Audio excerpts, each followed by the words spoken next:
Ingunguta ka kaprobinsyaan. Ngayong Pasko, higit nating nararanasan ang kahalagahan ng pagkakaisa.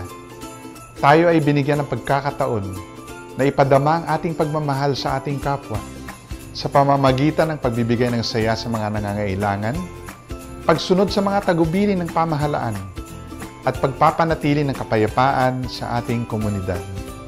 Sa kabila ng napakaraming pagsubok na ating pinagdaanan ngayong taon, taos-puso akong nagpapasalamat dahil tayo ay nagbuklod-buklod para sa layunin na panatiliin ang kaayusan at pagkakaisa sa ating probinsya. Tuloy na tuloy ang Pasko, kaprobinsyaan.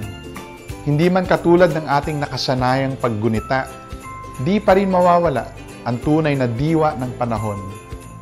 Dawatek nga rod, ngay tultuloy tayo ti panagtulnog ti minimum health standards, kasi intay ag-celebrar ti tenga ti pandemya. Iti salunat ken karadkad tayo, ken iti pamilya tayo, ti kapintasan a regalo a maawat tayo itaatawen, ken iti agnanayon.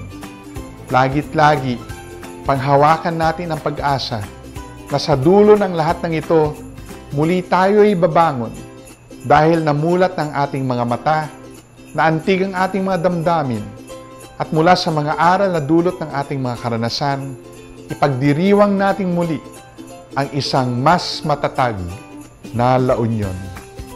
Even in the midst of a pandemic, we still celebrate with joy, hope, and love because this season is a celebration of the birth of our Savior, our Lord Jesus Christ. For this is how God loved the world. He gave His one and only Son, so that everyone who believes in Him will not perish, but have eternal life.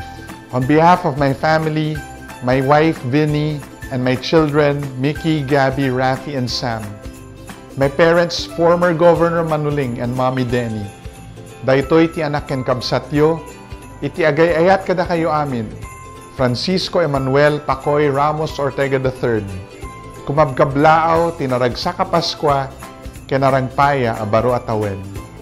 Diyos ti agngina, and may God bless us all, and God bless our fair La Union.